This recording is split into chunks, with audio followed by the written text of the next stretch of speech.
Әкесі құмар қарызын жабу үшін қызын 70 жастағы шалға сатып жібереді. Неке күні қыз шалдың айтқанына көнбей, оның басына тапаншаның дүмімен ұрып жібереді. Шал сол сәтте есінен танып қалады. Каран үйге жеткенде жерде жатқан шалдан басқа ешкімді көрмейді. Ал қыз болса із-түзсіз жоғалып кеткен еді. Каран шалдың тынысын тексеріп, оның тірі екенін байқайды да жедел жәрдем шақырып көлікпен қызды іздеуге шығады. Сол кезде қыз неке көйлегімен жүгіріп бара жатып, өзін-өзі қорғау үшін шалдың беліндегі тапаншамен басынан ұрғанын есіне алады. Шалдың жерге құлаған сәті көз алдына келіп, қыз қатты қорқып, өзін кісі өлтірдім деп ойлап, қабырғаға сүйеніп қалтырап отырады. Каран оны тапқанда дәл осы сәтті көреді. Қызды көргенде ол барлық өкпесін ұмытып, көліктен атып түсіп, жарақат алмады ма деп тексереді. Есін жиған қыз Каранды құшақтап алады. Каран оны жұбатқысы келгенімен, ағасының өлімі есіне түсіп, өзін әрең ұстайды. Қыз қатты шошып, Каранның қолында талып қалады. Каран оны көтеріп көлігіне салып, үйіне алып кетеді.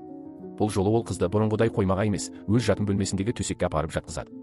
Оның жаны ашып, қамқор болғысы келсе де, ағасының қазасы ойына түскен сайын өзін тежеп отырады. Қыз оянған соңда қорқынышын жасыра алмай, өзін кісі өлтірдім деп полицияға бармақ болады. Бірақ Каран шалдың өлмегенін айтады. Қыз шалға қол көтерген себебін түсіндірмек болып, оның өзін зорламақ болғанын айтады. Бірақ Каран оған сенбей, ағамды өлтірген қыз үшін тағы бір шалдың өмірі түк емес деп кінәлайды. Қыз не айтарын білмей қалады. Каран оған таза киім беріп, бөлмеден шықпауын бұйырады. Сол күні Сера қызды жасырын түрде шығарып жіберген еді. Ал ағасының әйелі олардың әңгімесін естіп қалады. Сера бір ер адаммен телефон арқылы сөйлесіп, егер қызды кетірмесек, жоспарымыз күйрейді дейді.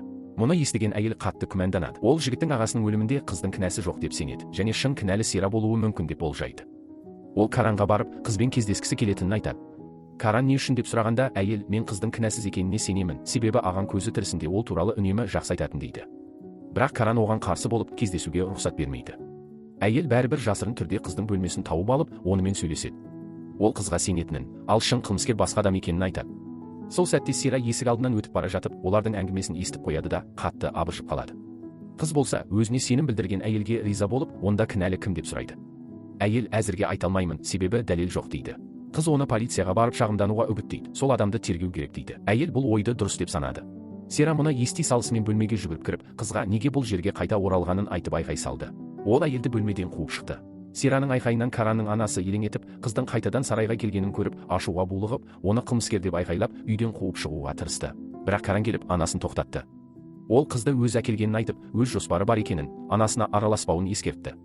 Сера бөлмесіне кіре салысымен Каранның ағасын өлтірген жігітке хабарласты. Ол жігіт шын мәнінде Каранның әкесінің некесіз баласы еді. 18 жасында анасы оны сарайдан қуып шыққан болатын. Ағасы қайтыс болғанда да ол жерлеуге келген, бірақ анасы оны қабылдамаған. Дегенмен Каран мен оның ағасы оған ешқандай өшпенділік танытпады. Сера мен сол жігіт ағасын өлтіріп, отбасының бар байлығын иемденбек болған. Алайда Сера ағасының өлер алдында өзін күмәндана бастағанын сезіп, жігітке тезірек әрекет етуін бұйырды. Екеуі ақылдасып, жоспар құрды. Әйел қызын іздеп жүргенде, Сера оны әдейі жертөлеге алып келіп, неге қызбен артық сөйлескенін сұрады. Әйел ештеңе ойдан шығармағанын, шын қылмыскердің Сера екенін білетінін айтты. Ол Сераның Каранға үйлену үшін осындай сұмдыққа барғанын ашық айтты. Сераның құпиясы ашылған соң, ол ашуға булығып, әйелдің шашынан жұлып, егер бұл туралы біреуге айтса, оны тірі қалдырмайтынын айтып қорқытты. Бірақ әйел енді қорықпады, полицияға баратынын айтты.